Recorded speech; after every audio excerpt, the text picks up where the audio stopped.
A lot of things went on. But as far as LeBron and Michael, if Michael played in this era, he'll average 50. Michael is the greatest player ever.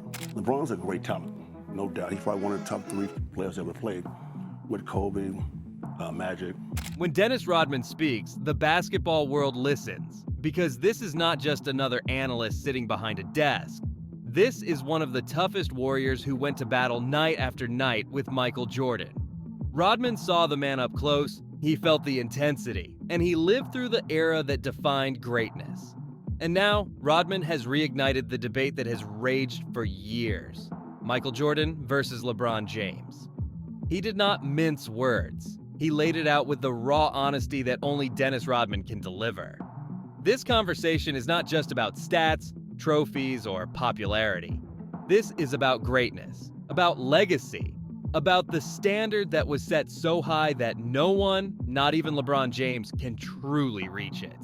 And before we dive into Rodman's fiery quotes and break down what they mean for the legacy of Michael Jordan and LeBron James, make sure you hit that subscribe button, drop a like, and join the conversation in the comments below.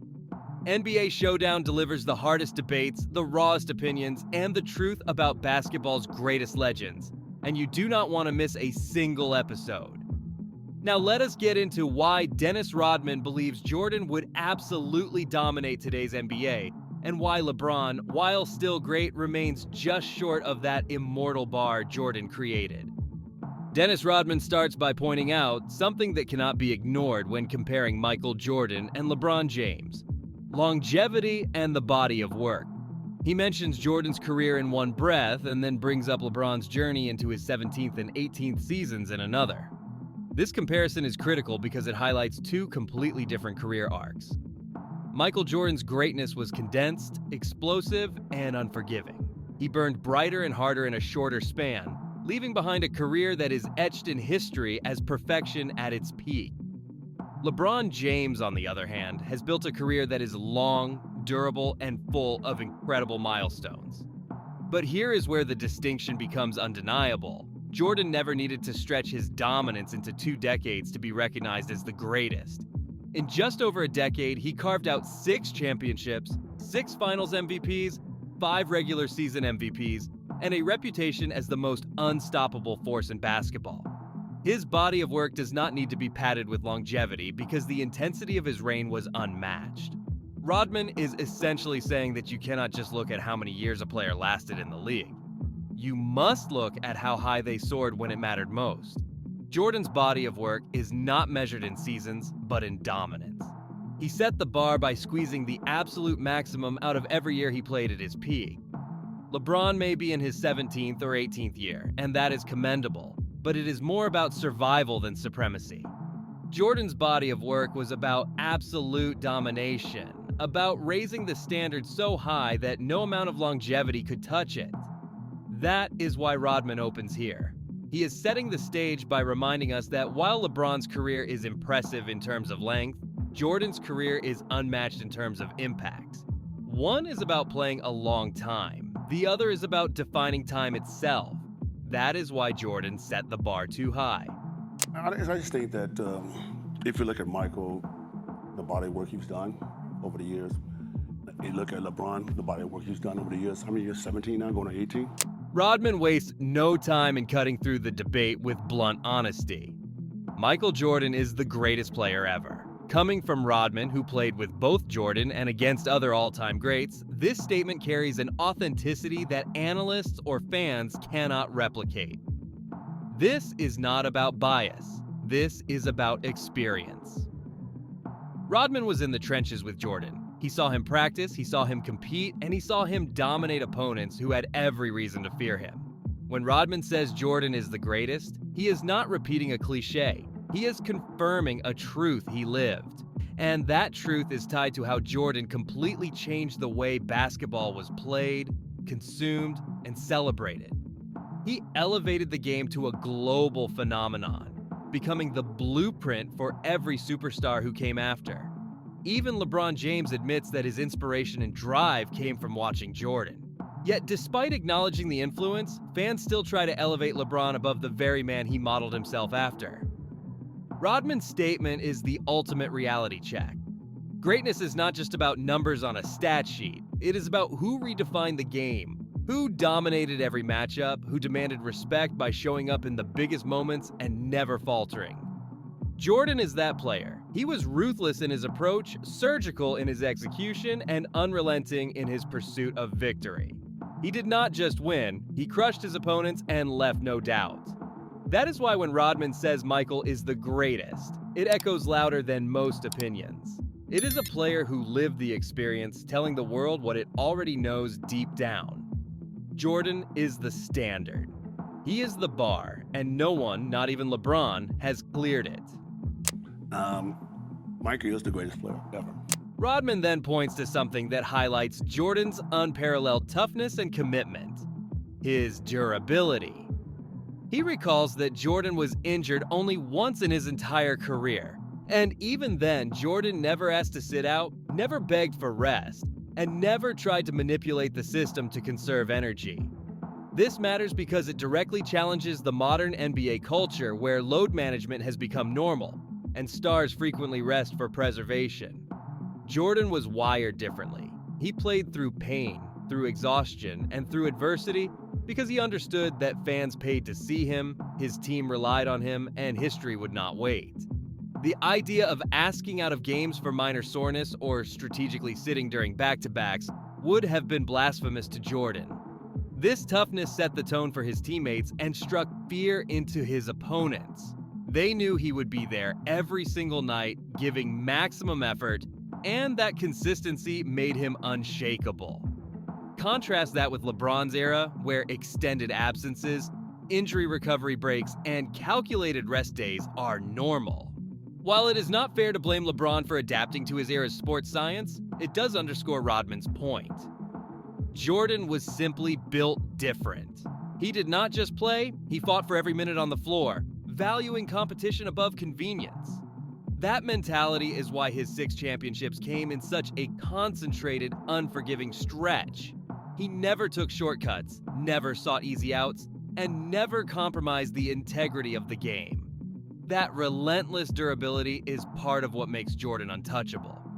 Rodman highlights it to remind everyone that greatness is not only about talent, it is also about willpower, commitment, and the refusal to ever take the easy way out.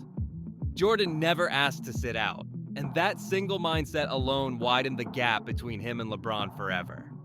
You know, Michael's been injured one time. He never asked to sit out.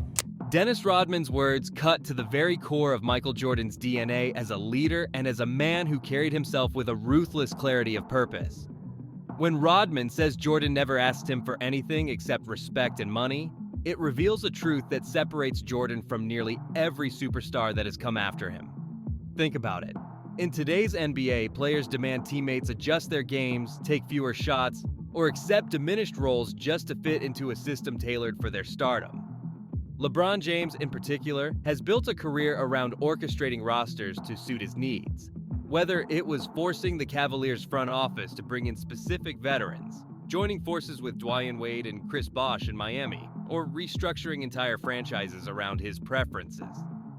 Jordan, however, did not play that game. He didn't beg teammates to defer to him. He didn't chase validation by stacking the deck in his favor, and he never obsessed over micromanaging how everyone else played. What he demanded was simple: give him respect, and he'll give you greatness in return. Pay him fairly, and he'll repay that investment with championships. That kind of mentality is alien in today's league. It wasn't about politics, power plays, or backroom negotiations. It was about accountability. Jordan's demand for respect wasn't just about being admired. It was about being trusted to lead by example. He put his blood, sweat, and soul into every practice, every possession, and every playoff series. When he pushed teammates hard, he wasn't asking them to follow orders blindly. He was asking them to rise to a standard he lived by himself. That respect was mutual, forged through fire and competition, not through public relations spin or narrative manipulation. Contrast that with LeBron, who often leans on media narratives, surrounding himself with hype about longevity and statistical milestones. Respect in Jordan's world was never requested. It was earned and exchanged through the grind. Rodman highlights that dynamic perfectly. Jordan wasn't begging for loyalty. He wasn't maneuvering behind the scenes. He wasn't politicking like a corporate CEO. He was a general who only required two things: respect for his leadership and fair compensation for his unmatched production. And when those two conditions were met, the result was the most dominant dynasty the league has ever seen. He never asked me anything, but only asked for respect and money. This statement reveals a truth about Michael Jordan's era that people often overlook when they try to compare him to modern stars like LeBron James. Jordan played the majority of his prime years before the NBA became a billion-dollar machine, before shoe deals and TV contracts exploded into the empire we see today. Rodman reminds us that for nearly a decade, Jordan was earning less than some modern role players are making now.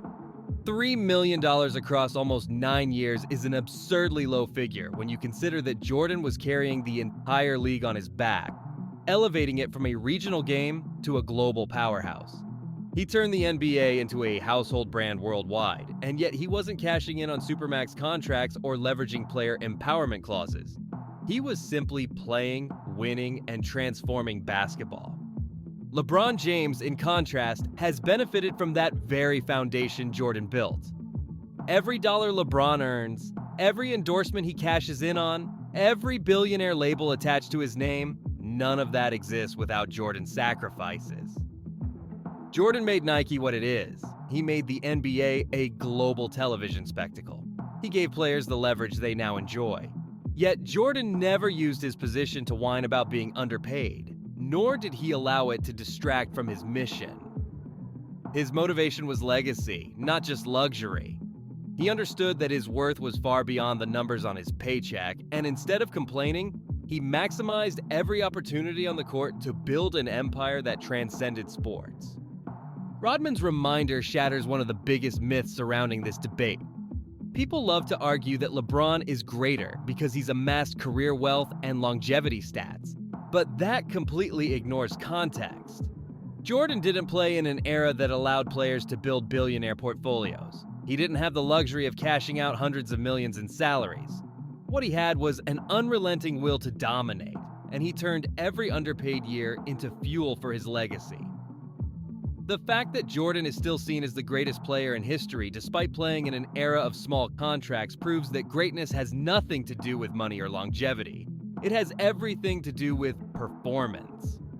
Jordan's fire was never stoked by dollar signs. It was stoked by championships, by legacy, and by the fear he put into his opponents every single night.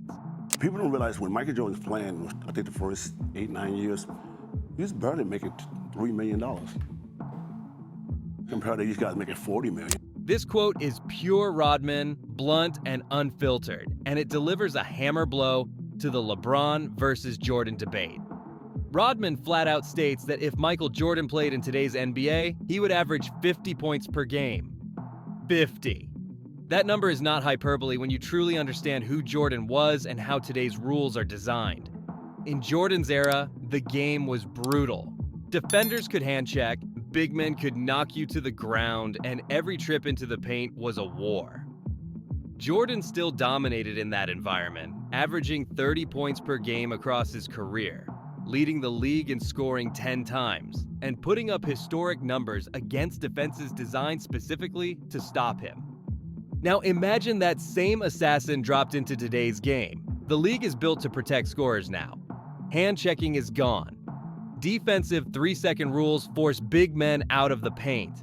The pace is faster, spacing is wider, and shooters stretch the floor in ways that open lanes Jordan could exploit relentlessly. Modern rules essentially ban the kind of physical punishment Jordan endured nightly. A player of his skill set, mid-range mastery, explosive finishing, and unmatched footwork would be unstoppable. Rodman knows this firsthand. He battled Jordan in practice every day, and he saw how much defenders had to bend and break the rules to even slow him down. If you can't put hands on Jordan, if you can't knock him down, if you can't crowd him in the mid-range, he's torching you for 40 before halftime. And let's not forget Jordan's mindset. He wasn't content just to score 30. He wanted to break your spirit. LeBron, for all his greatness, is a facilitator at heart. someone who wants to pass first, someone who shies away from killer instinct moments too often. Jordan was the opposite. He lived to attack. He would exploit every modern rule, every freedom of movement, every extra foul call, and he would do it with blood in his eyes. Rodman isn't exaggerating. 50 points per game in this era is not fantasy. It's a reality Jordan would carve out through sheer dominance. And that's why this debate always tilts back to him. Numbers, eras, narratives, they don't matter. Because when you place Jordan's fire in today's softer, offensive-friendly NBA, the result is absolute annihilation. Went on, but as far as LeBron and Michael, if Michael played in this era, he'll average 50. They average 50. Rodman's words here are both respectful and cutting. He acknowledges LeBron's greatness, but makes it clear that his top 3 all-time list does not include him. Instead, he names Kobe Bryant, Magic Johnson, and Kareem Abdul-Jabbar. That omission is devastating for LeBron fans because Rodman isn't some casual commentator. He's a man who lived through Jordan's era, defended the greatest scorers, and played alongside legends. If he looks at the game and sees Kobe, Magic, and Kareem as the true top 3, it tells you something about how LeBron's legacy is perceived by those who lived at the pinnacle of basketball. Kobe Bryant earns his spot because he mirrored Jordan's mentality. He had that killer instinct, that obsession with perfection, and that relentless drive to destroy opponents. Magic Johnson earns his place because he revolutionized the point guard position, carrying an entire era on his back with Showtime dominance. Kareem Abdul-Jabbar belongs there because his scoring record stood for decades, his skyhook was unstoppable, and his longevity matched his dominance. These are players who didn't just compile stats, they altered the game itself. Rodman is saying LeBron, despite his greatness, doesn't measure up in that category. He's an all-time great, but not the kind of figure who transcends the game the way those 3 did. This matters because LeBron's entire GOAT argument rests on accumulation. Long careers, total points, and sheer volume of statistics. But greatness is not just numbers. It's impact. It's legacy. It's fear.